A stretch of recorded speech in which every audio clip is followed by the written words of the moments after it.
त्र्यंबकेश्वरमधील चालू घडामोडी जाणून घेण्यासाठी आत्ताच त्र्यंबकेश्वर नगरीच्या लोकप्रिय कबीर न्यूज नेटवर्क या यूट्यूब चॅनलला सबस्क्राईब करा व बेल आयकॉनला प्रेस करा. माझ्या महाराष्ट्रातील बांधवांनो, भगिनींनो आणि मातांनो, नमस्कार. जय महाराष्ट्र. साधारणतः मी 1 महिन्यानंतर आपल्याला भेटतोय. गेल्या वेळेला भेटलो होतो तेव्हा मला वाटतं दुसऱ्या दिवशी 1 मे होता, म्हणजे आपला महाराष्ट्र दिन होता. आणि तिथपासून आजपर्यंत साधारणतः मे महिना आता संपला.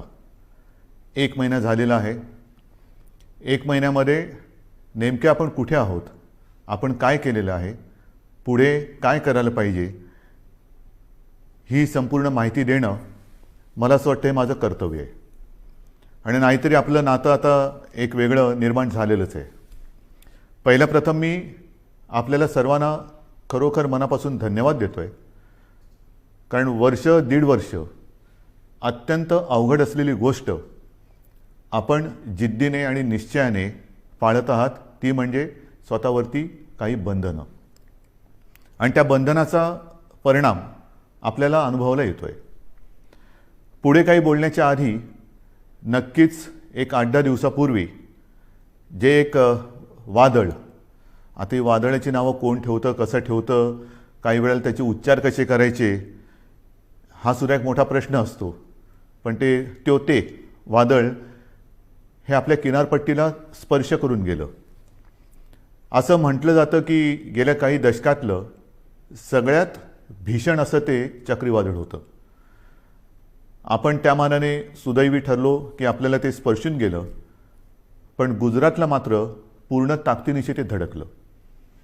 गेल्या वर्षी आपल्याला आठवतंय निसर्ग चक्रीवादळ आलं होतं, ते तर आपल्या रायगडमध्येच धडकलं होतं. ही आता एक नवीन दुष्टचक्र किंबहुना दुष्ट चक्रीवादळं अशी दरवर्षी आढळायला लागलेली आहेत. किंवा कुठे आढळतील, काय काय विध्वंस करतील, सांगता येत नाही. आणि तो करत असताना मग आपली एक नाही म्हटलं तरी तारंबळ उडते. एक तर करोनाचं संकट, त्याच्यामध्ये हे वादळ, फार पंचायत असते. त्या संपूर्ण किनारपट्टीतल्या काही धोकादायक वस्त्या असतात त्यातील लोकांना हलवणं, बरं ते हलवताना कोविडचे नियम पाळणं, या सगळ्या फार गोष्टी विचित्र असतात. आणि त्याही परिस्थितीमध्ये आपल्या प्रशासनाने फार चांगलं काम केलेलं आहे. जनतेनेही चांगलं सहकार्य केलं आणि म्हणून आपण थोडक्यात निभावलो असं मी म्हणतो. आता प्रश्न येतो की हे वादळ आपल्याला स्पर्शून जरी गेलं तरी त्यांनी द्यायचा तो फटका दिलेलाच आहे. मी रत्नागिरी सिंधुदुर्गला जाऊन आलो. हो, मी धावता दौरा केला. कारण मी तिथे गेल्यानंतर एकतर हे वादळ येण्याच्या आधीपासून साधारणतः मिनटाला माहिती तर मी घेतच होतो.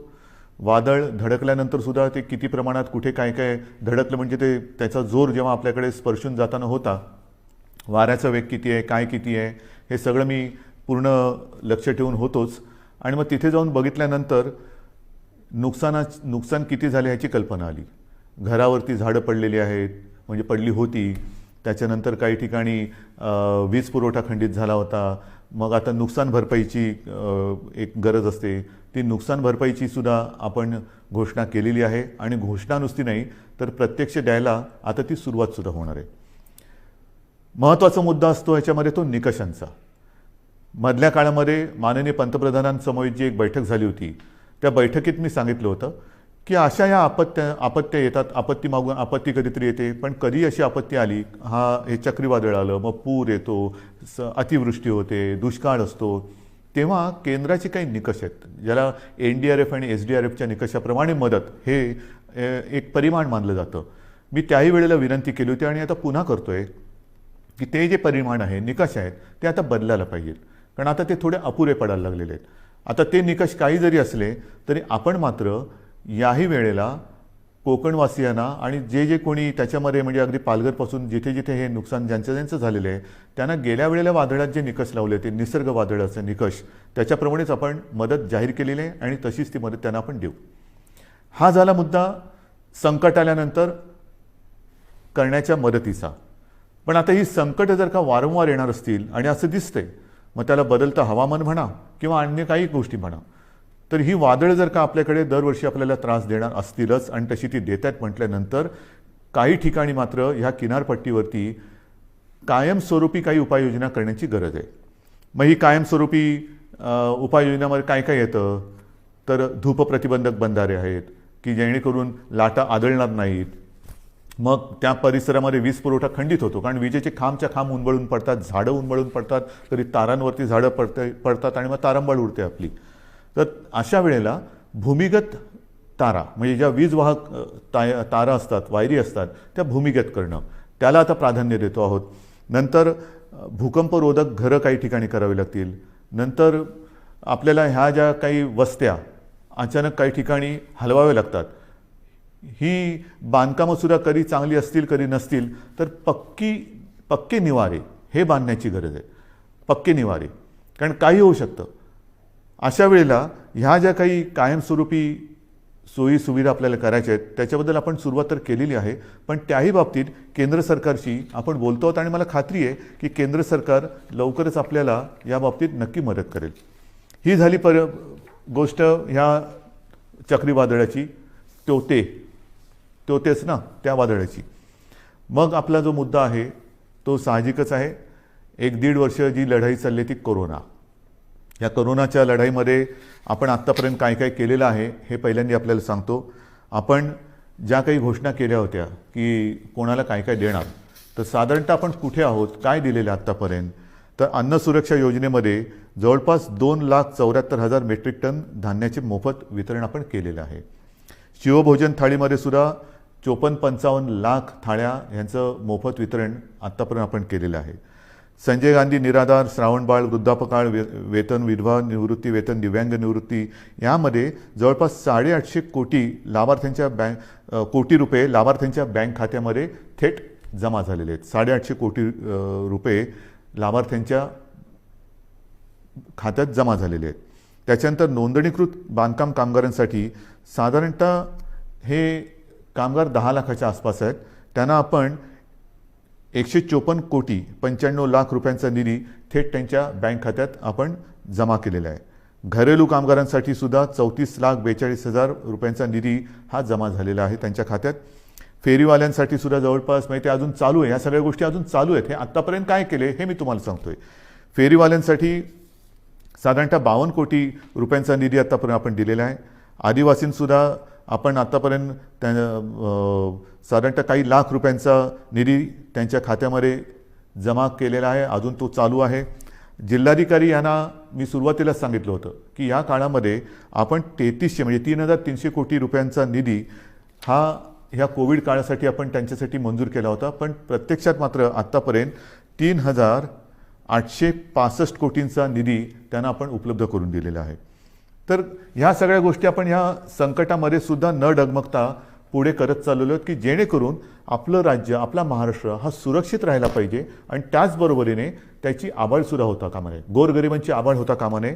याचं कारण आपल्याला सर्वांना माहिती आहे की निर्बंध लादल्यानंतर ते लादावे लागतात. फार त्याच्यासारखं वाईट काम असेल कोणतं असं मला वाटत नाही की लोकांवरती, जनतेवरती, आपल्या स्वतःच्या जनतेवरती निर्बंध लादणं. जी जनता आपल्यावरती प्रेम करते आहे, जी जनता आपल्याला आपलं मानते आहे, आपल्या घरातील एक मानते आहे, त्यांच्यावरती बंधनं लादणं यासारखं दुसरं कोणतेही कटू काम कोणाला करावं लागत असेल असं मला वाटत नाही. पण ते मला नाईलाजाने करावं लागते. आपल्या राज्याच्या आणि आपल्या सगळ्यांच्या जीवाच्या काळजीने आणि काळजीपोटी करावं लागते.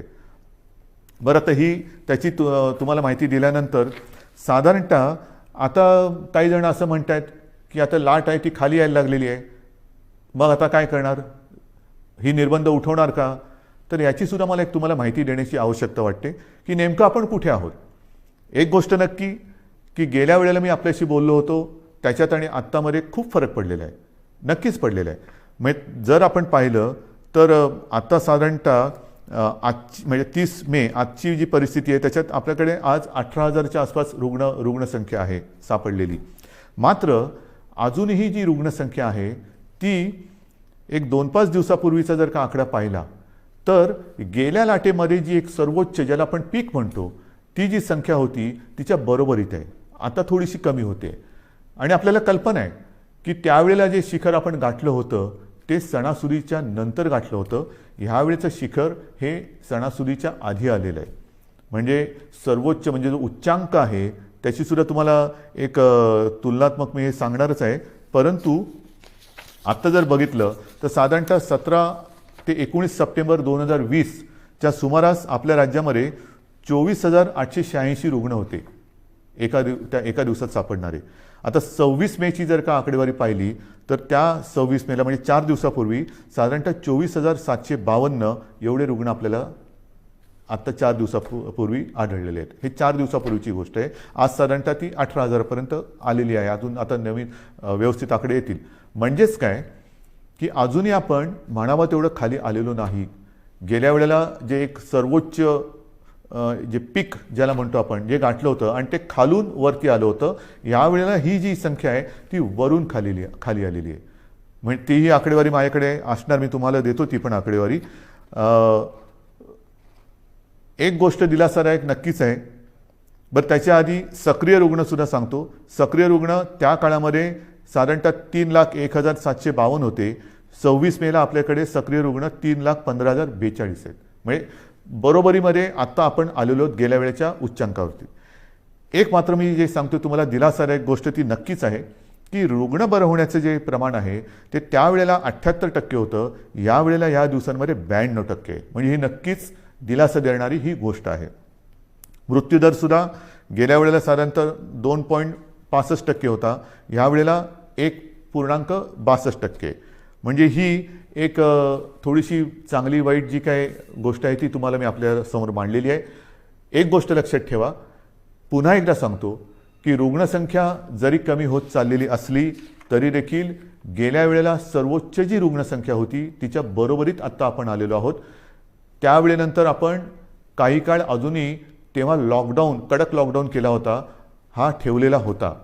आता आपण निर्बंध लावतो आहोत, कडक लॉकडाऊन आपण केलेला नाही.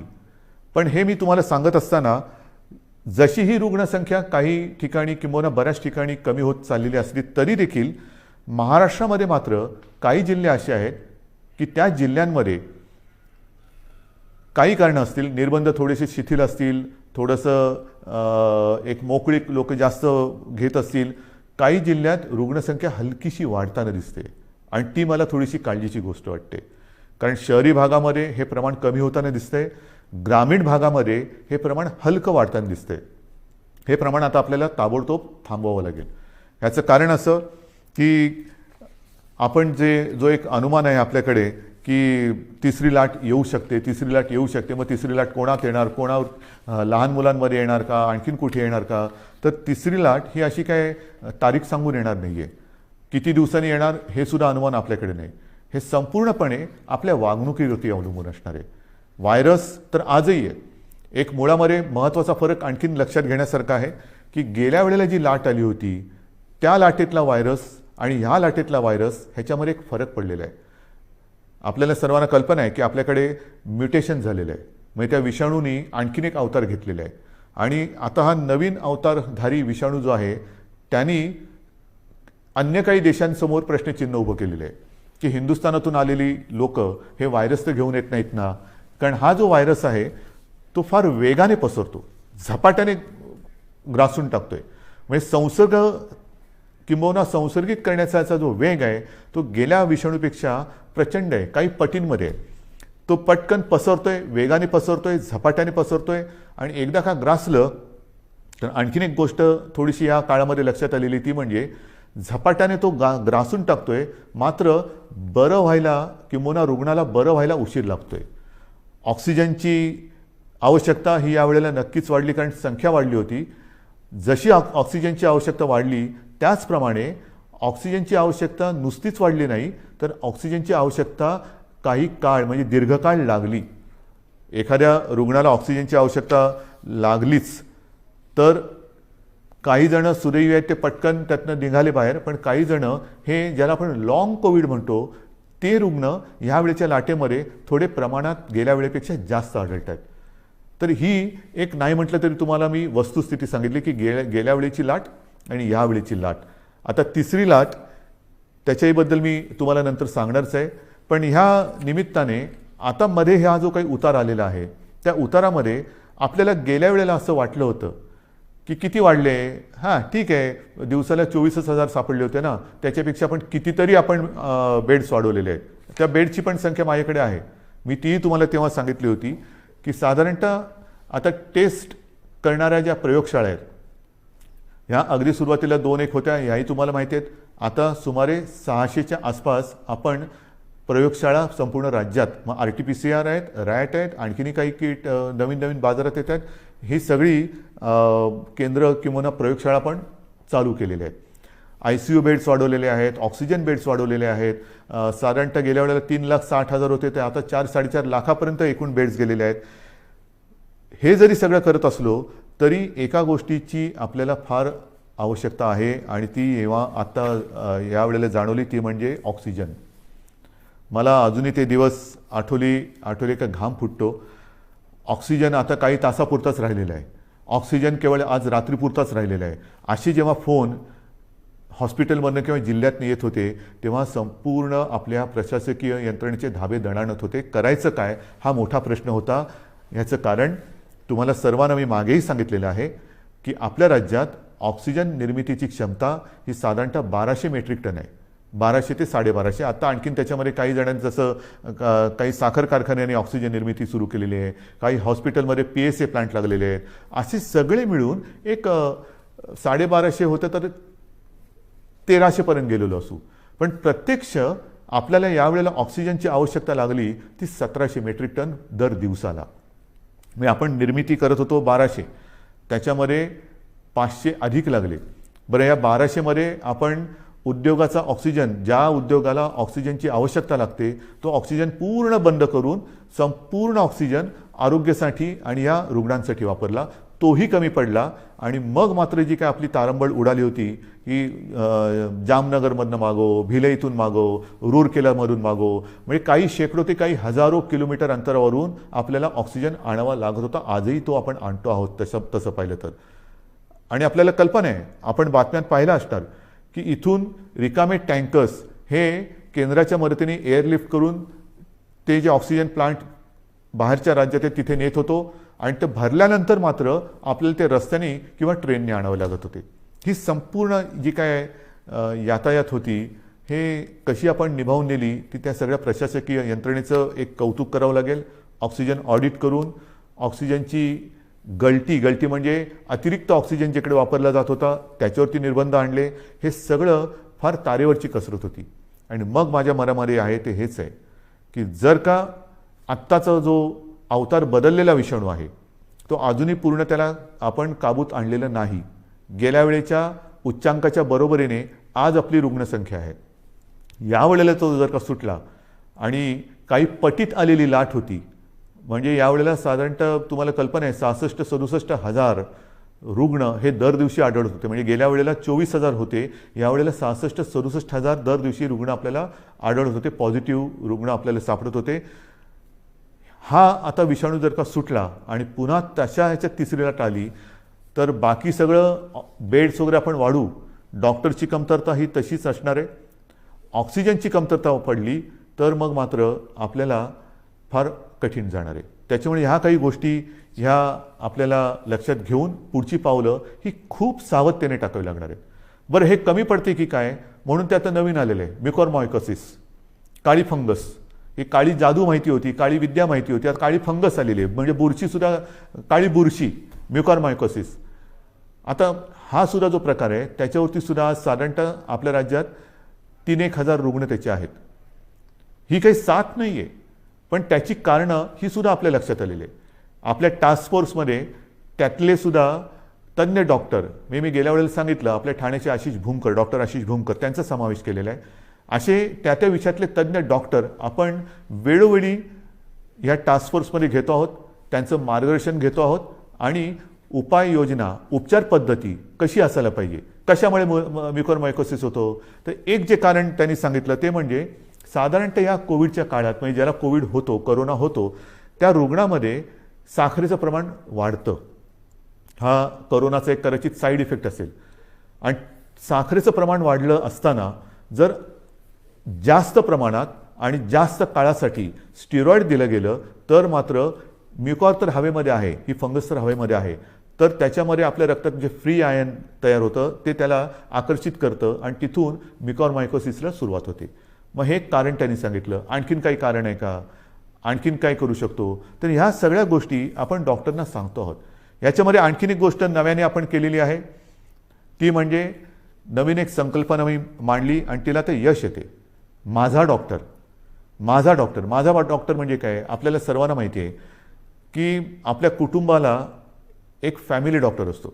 काही सर्दी खोकला वगैरे काही झालं तरी आपण पटकन, डॉक्टर मला जरा खोकला आलाय काय करू, डॉक्टर मला कालपासून असंच होते काय करू, हा माझा डॉक्टर हा एक असतो. आणि ह्या डॉक्टरना आपल्या कुटुंबातील जवळपास सर्व सदस्यांच्या तब्येतीची एक माहिती असते. कोणाला कसली ॲलर्जी आहे, कोणाला काय होतं, काय औषध दिलं तर काय त्याला चालतं, काय दिलं तर चालत नाही. त्या डॉक्टरना मी आवाहन केलं.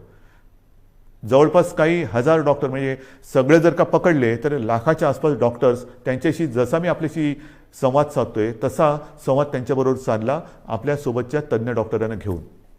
आणि हे सगळे वाड्या वस्त्यांमधले डॉक्टर आहेत, पाड्यांमधले डॉक्टर आहेत, अगदी आपल्या गल्लीतले डॉक्टर असतील, आपल्या सोसायटीमधले डॉक्टर असतील, ह्या सगळ्या डॉक्टरना मी आता आवाहन केलं. त्यांनीसुद्धा प्रतिसाद दिलेला आहे. ह्याचं कारण असं की आता पावसाळा येतोय. पावसाळ्याचे साथीचे आजार ते तर आहेत आणि त्याच्यात कोरोना. तुम्हाला कल्पना आहे की लक्षणं तीच आहेत, सर्दी खोकला ताप, घसा बसणं, घसा दुखणं, इतर पोट बिघडणं. आता हा नेमका रुग्ण ओळखणं हे फार मोठं काम आहे. कोविड आणि नॉन कोविड, पहिल्यांदा आपण कोणाकडे जातो, माझ्या डॉक्टरकडे, आपला डॉक्टर. आणि ह्या डॉक्टरची भूमिका आहे फार मोलाची आहे. कारण दोन गोष्टी आपल्याला आढळल्या की काही म्हणजे 70-75% कोविडग्रस्तांना कोणतीही लक्षणं नसतात. चांगली गोष्ट आहे. आणि तरी देखील कोविड पॉझिटिव्ह आहे म्हणून घाबरून अशी लोक हॉस्पिटलमध्ये जातात. मग आपण असं म्हणतो की अरे ह्यांना खरंच काही गरज नाही आहे. काही वेळेला तर कसल्या औषधाची गरज नसते, काही लोक असेच बरे होतात. पण ती लोक, असे रुग्ण हॉस्पिटलमध्ये बेड्स घेऊन बसतात आणि ज्यांना गरज असते त्यांना बेड्स मिळत नाहीत. मग आपण त्यांना विनंती करतो की ताई, दादा, कोणी असतील, काका, तुम्हाला हॉस्पिटलमध्ये राहण्याची गरज नाही हो, तुम्ही घरच्या घरी जर शक्य असेल तर विलगीकरणात राहा की जेणेकरून तुमच्या कुटुंबियांना कोरोनाचा त्रास होणार नाही. पण जर का नसेल तर मग आपलं सरकारी जी काही क्वारंटाईनची सोय केलेली आहे त्याच्यामध्ये राहा, मात्र हॉस्पिटलमध्ये तुम्हाला राहण्याची गरज नाही. मग हे एका बाजूला असताना दुसऱ्या बाजूला आपण काही वेळेला म्हणतो की अरे मृत्यूदराचं काय, मृत्यूदर कसा कमी करायचा. मग त्याचं कारण असं येतं की रुग्ण उशिरा हॉस्पिटलमध्ये आला, घरच्या घरी त्याने अंगावर काढलं, दुर्लक्ष केलं, आला तो सिरियस झाला होता, त्याला आपण वाचू शकलो नाही. आणि मग तिथे ही महत्त्वाची भूमिका ही ह्या कुटुंबाच्या डॉक्टरनी करायचं आहे, माझ्या डॉक्टरनी, की हे नेमकं ओळखायचं कसं. त्याला औषधं देताना कोणती औषधं द्यायची, कोणाला कोणती औषधं देण्याची गरज आहे, अनावश्यक अनाठई आणि औषधांचा अतिरेक टाळा, हे सर्व तज्ज्ञ डॉक्टरांचं म्हणणं आहे. कारण नसताना औषधं देऊ नका, आवश्यकतेनुसारच औषधं द्या. स्टिरॉइड कोणाला द्यायचं, किती प्रमाणात द्यायचं हे नीट ठरवून द्या. आणि घरी किंवा आपल्या विलगीकरण कक्षामध्ये सरकारच्या किंवा महापालिकांच्या एखादा रुग्ण जर का उपचार घेत असेल तर त्याला नेमकी कोणती लक्षणं आहेत की ते लक्षण दिसल्याबरोबर त्याला हॉस्पिटलमध्ये आणलं पाहिजे की जेणेकरून त्याला हॉस्पिटलमध्ये यायला उशीर होणार नाही आणि त्याचा जीव आपण वाचू शकू. तर ह्या महत्त्वाच्या गोष्टी या फॅमिली डॉक्टरनी करायच्या आहेत. एक तर कोविड नॉन कोविड ओळखणं हे फार महत्त्वाचं आहे. ते ओळखल्यानंतर कोविड रुग्ण असेल, त्याच्या घरामध्ये विलगीकरणाची सोय नसेल तर त्याला सांगितलं पाहिजे की तू कोविडग्रस्त आहेस, तू या इकडे राहा. आणि मग त्याला औषधं देण्याची जबाबदारी आणि ही लक्षणं ओळखण्याची एक जबाबदारी ही या डॉक्टरने करायची. आणि मला खात्री आहे की ज्या पद्धतीने या सर्व डॉक्टरांनी प्रतिसाद दिलेला आहे तो प्रतिसाद पाहिल्यानंतर कोविडचं युद्ध आपण नक्कीच जिंकू शकतो. आता तिसरी लाट ही जी काही येणार म्हणतो आहोत, काही जणांचं म्हणणं असं आहे की जर का वयाप्रमाणे म्हटलं तर पहिली लाट ही ज्येष्ठ नागरिकांमध्ये आली, दुसरी लाट ही युवा ते मध्यम वयीन नागरिकांमध्ये आली, तर वयोमानाप्रमाणे म्हटलं तर कदाचित तिसरी लाट ही बालकांमध्ये येऊ शकेल. आणि मग काय करायचं. काही जणांचं म्हणणं आहे की तसं बालकांमध्ये येण्याचं कारण नाही, पण आली तरी घाबरण्याचं कारण नाही आहे, कारण बालकांमध्ये मुळामध्येच रोगप्रतिकारक शक्ती ही आपल्यापेक्षा जास्त असते. मात्र एक गोष्ट लक्षात घ्या की लहान मुलांमध्ये साथ ही येणार नाही, येऊ नये, येणारच नाही, ही माझी प्रार्थना आहे. पण ती आलीच तर ती आपल्याच माध्यमातून येणार आहे. जशी आपण एक काळजी घेत होतो की आपल्यामुळे आपल्या घरातील ज्येष्ठांना ह्याचा संसर्ग होऊ नये, तशीच काळजी आता आपण घ्यायला पाहिजे की आपल्यामुळे आपल्या घरातील लहान मुलांना ह्याचा संसर्ग होता कामा नये. तर ही जर का काळजी आपण घेतली तर मला असं वाटतं आपण आपल्या बालकांना आणि आपल्या घराला सुरक्षित ठेवू शकतो. पण तरी देखील ही शक्यता लक्षात घेऊन महाराष्ट्रातल्या तज्ज्ञ बालरोग तज्ज्ञांचा सुद्धा मी टास्क फोर्स म्हणजे कृती दल तयार केलेलं आहे. डॉक्टर सुहास प्रभू हे त्यांच्या अध्यक्षतेखाली ही मी कृती समिती किंवा कृती दल तयार केलेलं आहे. त्यांच्याबरोबर सुद्धा माझ्या चर्चा सुरू आहेत. महाराष्ट्रातील सगळ्या बालरोग तज्ज्ञांची सुद्धा एक बैठक घेऊन झालेली आहे. त्यात सुद्धा काही हजार बालरोगतज्ञ हे सामील झालेले आहेत. संपूर्ण सज्जता ही प्रत्येक जिल्ह्यात आपण करतो आहोत. कुठेही सरकार म्हणून आपण कमी पडत नाही आहोत. सगळ्या सोयी सुविधा ज्या ज्या काही करण्याच्या गोष्टी आहेत त्या आपण करतो आहोत. मग महत्त्वाचा आणखीन एक प्रश्न येतो, तो म्हणजे लसीकरण. याची सुद्धा मी तुम्हाला कल्पना दिलेली आहे की साधारणतः 45 वरील वयोगटातील नागरिकांच्या लसीकरणाची जबाबदारी ही केंद्राने घेतलेली आहे. मात्र 18 ते 44 ह्या वयोगटातील नागरिकांची लसीकरणाची जबाबदारी ही राज्याने घ्यायची आहे आणि आपलं राज्य समर्थ आहे. मी पुन्हा एकदा सांगतो, साधारणतः 18 ते 44 वयोगटातील 6 कोटी नागरिक आपल्या राज्यामध्ये आहेत आणि त्या प्रत्येकाला 2 डोस हे जे द्यावे लागणार आहेत, 2 डोस म्हटलं तर 12 कोटी डोस लसीचे घेण्याची एक रकमी एका चेकनी आपली तयारी आहे. आणि जसजसा पुरवठा वाढेल तसतशी आपण लसीकरणाची प्रक्रियासुद्धा वेगात करू, क्षमता अधिक वाढू, 24 तास आपण ती चालू ठेवू आणि लवकरात लवकर या वयोगटातील नागरिक आपण सुरक्षित करू. मात्र त्याला एक मर्यादा आहे. आपली क्षमता आहे पण त्याला एक मर्यादा आहे. क्षमता मी सांगितली, मर्यादा साहजिकच आहे. लसीकरणासाठी लागणारी लस आणि त्याची उत्पादन क्षमता, अजूनही उत्पादन क्षमता आपल्याकडे ज्या लसी निर्माण होत आहेत त्यांची तेवढी झालेली नाही. जे काय मला सांगितलं गेलं होतं त्याच्याप्रमाणे जून महिन्यापासून ह्या पुरवठ्यामध्ये वाढ होईल आणि तो पुरवठा सुरळीत होईल असं मला साधारणतः मे महिन्यात सांगितलं गेलं होतं. मे तर आता संपलेला आहे. आपल्याला लस नाही म्हटलं तरी प्रमाण हळूहळू वाढतं आहे. जसजसं हे प्रमाण वाढेल तसतसं आपण आपल्या या लसीकरणाचा वेगसुद्धा वाढवणार आहोत. आता या महिन्यामध्ये जेवढ्या लसी येतील त्या जास्तीत जास्त लसी आपण घेणार आहोत आणि तेवढ्या सर्व नागरिकांना आपण सुरक्षित करणार आहोत. आजपर्यंत साधारणतः 2 कोटीच्या वर म्हणजे 2.25 कोटी नागरिकांचं आपण लसीकरण केलेलं आहे. म्हणजे 12 कोटी जनतेत साधारणतः 2.25 कोटी नागरिकांना आपण लसीकरण केलेलं आहे. दुसरा डोस, पहिला डोस मधल्या काळामध्ये थोडीशी पंचायत झाली होती, पण ती सुद्धा आपण करतोय, कारण ज्यांना पहिला डोस दिला त्यांच्यासाठी दुसरा डोस उपलब्ध नव्हता. मग आपण ते थोडंसं सांभाळून घेतलं आणि त्याकरता मधल्या काळात आपल्याला 18 ते 44 या वयोगटातील नागरिकांचं लसीकरण थोडा काळ स्थगित करावं लागलं होतं. लवकरच ते पुन्हा जोमाने आपण सुरू करणार आहोत. तर ही एक लसीकरणाची परिस्थिती आहे. उच्च शिक्षणासाठी जे परदेशी जाऊ इच्छितात त्या विद्यार्थ्यांसाठी सुद्धा आपण लसीकरणासाठी एक वेगळी सोय केलेली आहे, कारण त्यांचं टाईम टेबल हे वेगळं आहे. तिथल्या टाईम टेबलप्रमाणे तिथे त्यांना जर का पोचायचं असेल तर त्यांच्यासाठी सुद्धा आपण ती तशी सोय केलेली आहे. तर ह्या एक गोष्टी मी तुम्हाला सांगत जातोय. आता नेमकं असं आहे की ह्या सगळ्या गोष्टी चालू असताना मध्ये विषय येतो तो आपला शिक्षणाचा, कारण शिक्षण हा सुद्धा एक महत्त्वाचा घटक आहे. याही बाबतीत आपल्याला कल्पना आहे की 10वीच्या परीक्षांच्या बाबतीत आपण निर्णय घेतलेला आहे की यावर्षी 10वीच्या परीक्षा न घेता त्याच्यासाठी सुद्धा आपण एक मूल्यांकन करून 10वीच्या विद्यार्थ्यांना आपण त्याप्रमाणे पास करणार आहोत.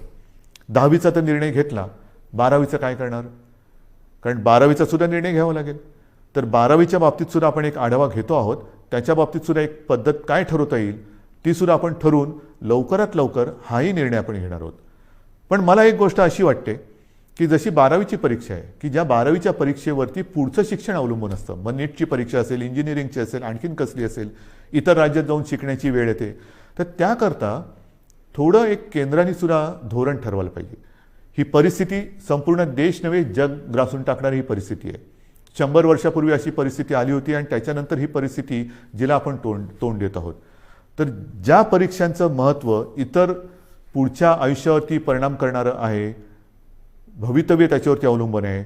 मी माननीय पंतप्रधानांना गेल्या वर्षी एक विनंती केली होती, तीच आज आपल्या माध्यमातून करतोय. कदाचित मी पत्र पण लिहायचे असेल तर पत्र लिहीन, बोलायची आवश्यकता असेल तर बोलीन सुद्धा, की काही वेळेला हे जे निर्णय आहेत ते सर्व देशासाठी त्याचं एक धोरण असलं पाहिजे. की 12वीची परीक्षा आहे, काय करायला पाहिजे, आणखीन काही परीक्षा असतील तर देशात त्याचा जर का एक पडसाद उमटणार असतील तर देशासाठी एक धोरण असायला पाहिजे. शैक्षणिक धोरण हे एक असायला पाहिजे.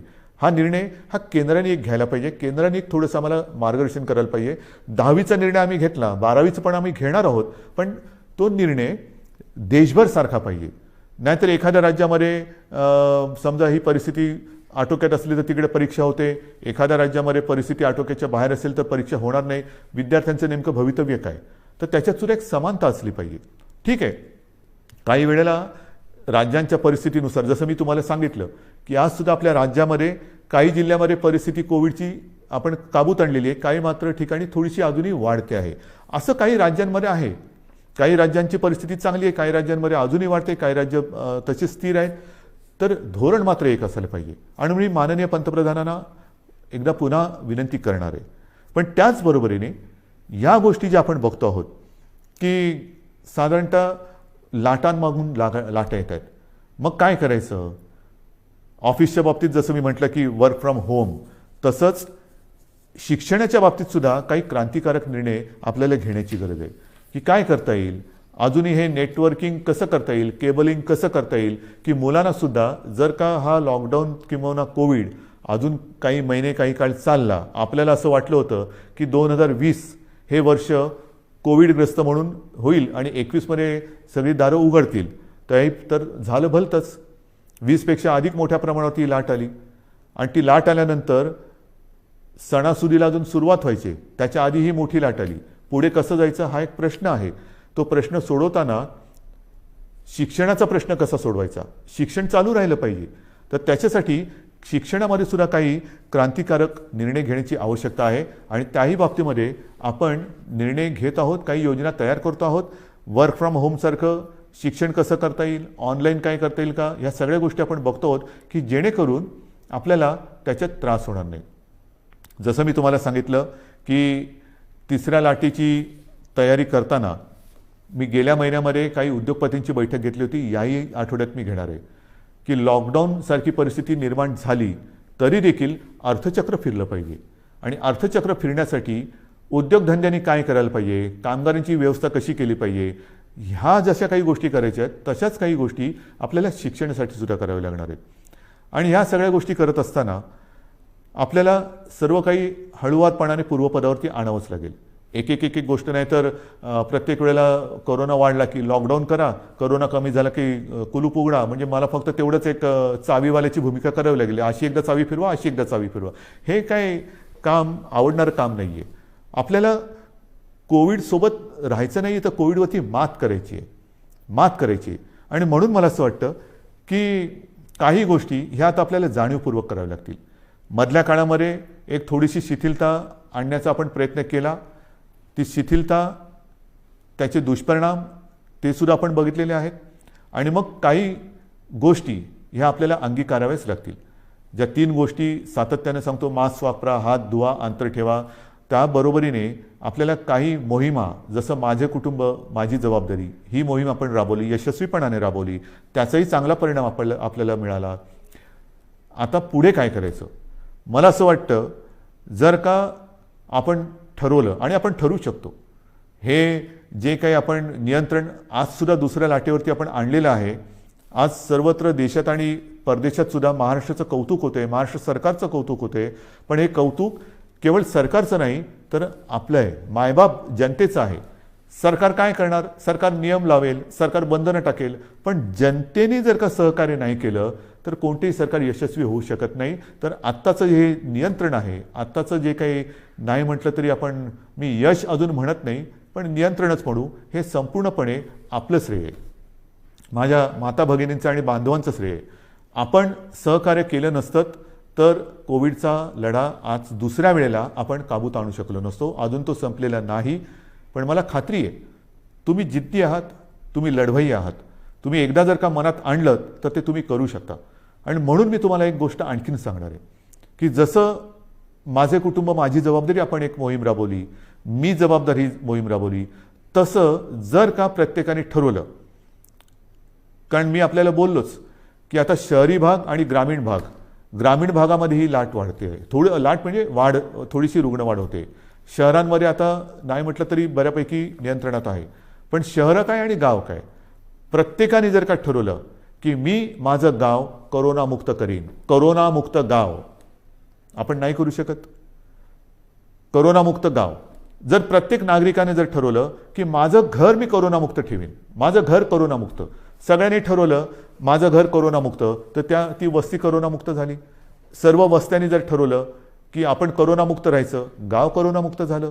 गावाने सर्व ठरवलं तालुका करोनामुक्त होणार, जिल्हा करोनामुक्त होणार, सर्व राज्य करोनामुक्त होईल. आणि होऊ शकतं, झालेलं आहे. माझ्यासमोर आता 3 नावं आहेत.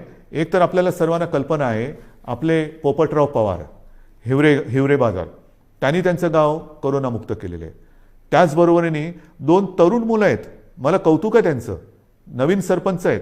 एक आहे ऋतुराज देशमुख, सरपंच घाटणे, तालुका मोहोळ, आणि दुसरी आहे कोमलताई करपे, ह्या सुद्धा आंत्रोळी तालुका दक्षिण सोलापूरच्या. ह्या तिघांनी म्हणजे पोपटराव पवारांनी तर केलंच, पण ह्या दोघांनी 2 तरुण मुलं आहेत, ह्या दोघांनी आपापलं गाव करोनामुक्त केलं आहे. मग ही मुलं करू शकतात तर आपण नाही करू शकत. आजपासून आपण निश्चय केला पाहिजे की गाव करोनामुक्त करायचं, करोनाला थारा द्यायचा नाही. संपूर्ण सरकारी यंत्रणाही तुमच्यासोबत आहे. ज्या ज्या काही गोष्टी केल्या मी या तिघांशी बोलणार आहे, पोपटरावांशी बोलणार आहे, ऋतुराजशी बोलणार आहे आणि कोमलताईशी सुद्धा बोलणार आहे की काय नेमकं तुम्ही केलं. आणि जर शक्य असेल तर मी एकदा जसं मी आज तुमच्याशी बोलतोय फेसबुकवरनं, तसं या तिघांनाही तुमच्याशी बोलायला लावणार आहे. मी आपल्या राज्यातल्या सर्व सरपंचांना सांगतोय की या 2 सरपंचांनी जर त्यांचं गाव करोनामुक्त करू शकले तर आपण आपलं गाव का नाही करोनामुक्त करू शकत. आणि हा निश्चय जोपर्यंत आपण करत नाही तोपर्यंत ही नुसती उघडझाप जशी ती गेलेली ट्यूबलाईट कधी उघडझाप कधी पेटते, कधी बंद होते, कधी पेटते, ही अशा ट्यूबलाईटसारखं नको. आपल्याला लख्ख प्रकाश टाकायचं आहे. जे काय करायचं ते लख्ख प्रकाशात करायचं. तर आपल्याला करोनामुक्त गाव ही मोहीम आजपासून आता राबवायची. माझं घर करोनामुक्त पाहिजे, माझी वस्ती करोनामुक्त पाहिजे, माझं गाव करोनामुक्त पाहिजे, जिल्हा करोनामुक्त पाहिजे, आणि सर्व जिल्हे करोनामुक्त झालं तर माझा महाराष्ट्र करोनामुक्त होणार आहे. आणि मग महाराष्ट्राचं उदाहरण इतर राज्यांनी घेतलं तर देश करोनामुक्त होणार आहे. सुरुवात कोणीतरी करायला पाहिजे, ती सुरुवात महाराष्ट्राने करायला पाहिजे. कारण दरवेळेला आपण म्हणतो की महाराष्ट्र हा देशाला दिशा दाखवतो. ही दिशा आता दाखवण्याची वेळ आलेली आहे. गाव आपल्याला करोनामुक्त हे करावंच लागेल. आणि हे मला खात्री आहे की आपण केल्याशिवाय राहणार नाही. आज मी आपल्याशी बोलताना पावसाळा तोंडावर आहे, कृषीचा हंगाम सुरू होतोय.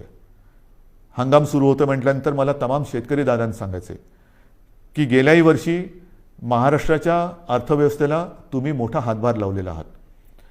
शेती आणि शेतीविषयक सगळे व्यवहार हे आपण थांबू दिले नव्हते, याही वेळेला थांबू देणार नाही आहोत. मग तुमचे बियाण्यांची दुकानं असतील, खतापाण्याची दुकानं असतील, इतर अवजारांची दुकानं असतील, तीसुद्धा आपण इतर काही दुकानं आपल्याला बंद ठेवावी लागली तरी ही दुकानं आपण बंद ठेवणार नाही आहोत. मात्र त्याला थोडंसं एक वेळेचं बंधन ठेवावं लागणार आहे. पण हे करताना कृपा करून गर्दी होऊ देऊ नका. एकतर स्वतः तोंडाला मास्क लावा. ह्या हंगामामध्ये मग नांगरणी असेल, पेरणी असेल, अमुक असेल, तमुक असेल, मग उद्या कापणी होईल, अमुक होईल, मग शेतमजूर इकडे तिकडे यायला जायला लागतील. पण ही सगळी जी वर्दळ आहे ती वर्दळ करताना कोरोनाविषयक ज्या काही नियमावली आहेत त्या कृपा करून पाळा. कारण आपण केवळ राज्याचेच नव्हे तर देशाचे अन्नदाते आहेत. आणि अन्नदात्याचं जर का आरोग्य बिघडलं तर देशाचं आरोग्य बिघडलं. आपण अन्नदाते आहात, आपण सुरक्षित राहा. आपल्याला संपूर्ण सहकार्य सरकार करतं आहे, सरकार करेल. आपल्या कृषीविषयक ज्या काही गोष्टी असतील त्याच्यावरती कोणतीही बंधनं आपण टाकत नाही आहोत. ते सगळे व्यवहार, सगळ्या गोष्टी ह्या व्यवस्थित चालू राहतील. फक्त एकच अट आहे, कृपा करून ही बंधनं पाळा आणि गर्दी होऊ देऊ नका. शेवटी मी एकच सांगेन की ही दुसरी लाट ही अपेक्षेपेक्षा फार मोठी होती. या दुसऱ्या लाटेमध्ये अनेक जणांनी आपले आप्तस्वकीय गमावलेले आहेत, कुटुंबीय गमावलेले आहेत, अगदी मित्र परिवारातले काही मित्र गमावलेले आहेत. यामध्ये काही बालकं ही अनाथ झालेली आहेत, काही पालकांनी आपली बालकं गमावलेली आहेत. फार विचित्र आहे, ही साथ फार विचित्र आहे. आणि ही साथ एवढी वाईट आहे की हा म्हणता ओळखी पाळखीची माणसं ही आपल्याला सोडून गेलेली आहेत. यापुढे मात्र असं होऊ देता कामा नये. जी बालकं दुर्दैवाने अनाथ झालेली आहेत त्या बालकांसाठी केंद्र सरकारने एक योजना जाहीर केलेली आहेच, पण तरी देखील आपलं राज्य सरकारसुद्धा एक योजना करते. कोणत्याही परिस्थितीत दुर्दैवाने ह्या बालकांचे पालक जरी त्यांनी गमावलेले असतील तरी त्यांचं पालकत्व हे सरकार घेईल. त्यांची आयुष्यातील वाटचाल ही मात्र आम्ही पोरकी होऊ देणार नाही, अनाथ होऊ देणार नाही. ह्या अनाथ बालकांना जिथे जिथे शक्य असेल तिथे तिथे सर्व पावलोपावली पदोपदी सरकार समर्थपणाने त्यांना साथ देईल. शिक्षण असेल, इतर काही असेल, राहण्याची गोष्ट असेल, काही असेल, ही योजना आम्ही आता तयार करतो आहोत आणि ती योजनासुद्धा आपण लवकरच जाहीर करून त्याची अंमलबजावणी करू. बांधवांनो, भगिनींनो आणि मातांनो, दुसऱ्या लाटेवरती आपण नियंत्रण आणतो आहोत. मात्र हे नियंत्रण आणत असताना काही जण कदाचित कुरबुर करतील, कारण अजून नाईलाजाने आपल्याला हे निर्बंध पुढचे 15 दिवस वाढवावे लागत आहेत. हे वाढवल्यानंतर म्हणजे 15 जूनपर्यंत हे वाढवावे लागतच आहेत. नुसते निर्बंध वाढवत नाही आहोत, तर आता आपण जिल्ह्यानुसार आढावा घेऊन काही जिल्ह्यात हे निर्बंध कदाचित कडक करावे लागतील, काही जिल्ह्यात कदाचित हे निर्बंध थोडेफार आपण शिथिल करू शकू. पण ह्या शिथिलतेचा अर्थ सर्व काही संकट गेले असं समजू नका. गेल्या वेळेला पहिल्या आणि दुसऱ्या लाटेच्या मधला जो काळ होता त्याच्यामध्ये मोर्चे, समारंभ, इतर काही गोष्टी, लग्नसराई हे आपण फार मोठ्या प्रमाणावरती नाही म्हटलं तरी झालं. ग्रामपंचायतीच्या निवडणुका झाल्या आणि नंतर मात्र ती दुसरी लाट अपेक्षेपेक्षा काही पटीत जास्त आली. आता हळूहळू काही लोक तयार सुरू होतील की हे उघडा ते उघडा, अमुक नाही केलं तर आम्ही रस्त्यावरती उतरू, मग आम्ही करोना बिरोना काय बघणार नाही, हे उघडलं नाही तर आम्ही तसं करू. त्यांना मी सांगतोय, कृपा करून तुम्ही ह्या गोष्टी अशा करू नका. मला पूर्णपणे माहिती आहे की हे संकट फार विचित्र आहे, पण नुसतं हे संकट आता कमी झाले म्हणून घाईगर्दीने रस्त्यावरती उतरू नका. कारण जर का रस्त्यावरती उतरणार असाल तर मी म्हणेन कोरोना योद्धे म्हणून उतरा, कोरोना दूत म्हणून उतरू नका. जरा सरकारला तुम्ही जर का असं सांगणार असाल की अमुक नाही केलं तर आम्ही रस्त्यावरती उतरू, तर मला नम्रपणाने सांगायचं आहे की कोरोनाची साथ हा सरकारी कार्यक्रम नाही, ही सरकारी योजना नाही. कोरोनाची साथ ही सरकारी योजना नाही की जिच्या विरोधासाठी तुम्ही रस्त्यावरती उतरावं. तर तो जर का आपला गैरसमज असेल तर तो कृपा करून आपल्या मनातून काढून टाका. तो जर का आपला संभ्रम असेल तर मनातून काढून टाका. दुर्दैवाने आपल्या आजूबाजूला बघा, ज्या घरामध्ये काही बालकं अनाथ झालेत, काही पालकांची मुलं गेलेली आहेत, हे निर्बंध तर आपण उठवणार आहोतच, पण निर्बंध उठवल्यानंतर सुद्धा घरातील कर्ता गमावलेला आहे त्या कुटुंबाकडे सुद्धा आपल्याला लक्ष द्यावं लागणार आहे. तर हे रस्त्यावरती उतरणं म्हणजेच तिसऱ्या लाटेला आमंत्रण देणं आहे. तर त्या तिसऱ्या लाटेचे आमंत्रक आपण होऊ नका. तिसऱ्या लाटेचे निमंत्रक आपण होऊ नका. कारण माझ्यासमोर संपूर्ण महाराष्ट्रातल्या जनतेच्या जीवनाचा प्रश्न आहे, आयुष्याचा प्रश्न आहे. मी पुन्हा एकदा सांगतो, हे निर्बंध लादणं यासारखं कटू काम दुसरं कोणतं असूच शकत नाही. पण मात्र हे आपल्या आरोग्य व्यवस्थेचं प्रमाण बघून आपल्याला या गोष्टी कराव्या लागतात. अजूनही ऑक्सिजनची व्यवस्था आपण वाढवतोय. मिशन ऑक्सिजन हा एक कार्यक्रम घेतला आहे, जरूर घेतला आहे. काही ठिकाणी आपण प्लांट्स लावायला सुरुवात केलेली आहे, पण छोटे, मध्यम आणि मोठे असे प्लांट लावायला साधारणतः 3 महिने ते 18 महिन्यापर्यंत हा कालावधी लागू शकतो आहे. तो लक्षात घेता आपल्याला फार हळुवारपणाने एक एक गोष्टी ह्या उघडत जाव्या लागणार आहेत. आणि म्हणून आजपर्यंत आपण जसं सहकार्य केलं तसंच सहकार्य साहजिकच आहे. हे आपल्यासाठी, आपल्या प्रियजनांसाठी, आपल्या मित्रपरिवारासाठी, आप्तसोक्यांसाठी हे मला अपेक्षित आहे. मी अधिक नुसतं निर्बंध लादायचे म्हणून लादणाऱ्यातला नाही, हे पुन्हा एकदा नम्रपणाने सांगतो. मात्र काही वेळेला हा बदललेला विषाणूचा अवतार बघून आपल्याला फार हळुवारपणाने हे निर्बंध उघडावे लागतील. विशेष म्हणजे तिसरी लाट जर का काही तज्ज्ञांच्या मते मुलांमध्ये येणार असेल तर पुन्हा हा काळ शाळा सुरू होण्याचा आहे. हाही एक विचार आपल्याला करावा लागणार आहे. या सगळ्या गोष्टीचा विचार करून तिसऱ्या लाटेचा प्रभाव किंबहुना तिसरी लाट येऊच नये त्याच्यासाठी प्रयत्न करणं गरजेचं आहे. आणि मला खात्री आहे, मी पुन्हा एकदा सांगतो की करोनामुक्त गाव ही योजना जर का आपण सफल केली तर तिसरी लाट आपण येऊच देणार नाही. कारण 2 वेळा आपण हे करून दाखवलेलं आहे. पहिली लाटसुद्धा आपण नियंत्रणात आणून दाखवलीत, दुसरी लाटसुद्धा आपणच नियंत्रणात आणून दाखवली. आता 2 वेळेचा अनुभव लक्षात आल्यानंतर काय केल्यानंतर काय होतं, त्याच्यामुळे काय करावे आणि काय करू नये हे आपल्याला चांगलं कळलेलं आहे. आणि ते कळल्यानंतर मला खात्री आहे सगळ्यांनी जर का जिद्दीने ठरवलं की माझं घर मी करोनामुक्त करेन, माझं गाव मी करोनामुक्त करेन, माझं जिल्हा करोनामुक्त करेन, माझं राज्य करोनामुक्त करेन, हा जर का निर्धार आपण केला तर तिसरी लाट आपण येऊ देणार नाही आणि ती येऊ देऊ नका अशी एक विनंती करून तूर्त मी आपली रजा घेतो. धन्यवाद. जय हिंद, जय महाराष्ट्र.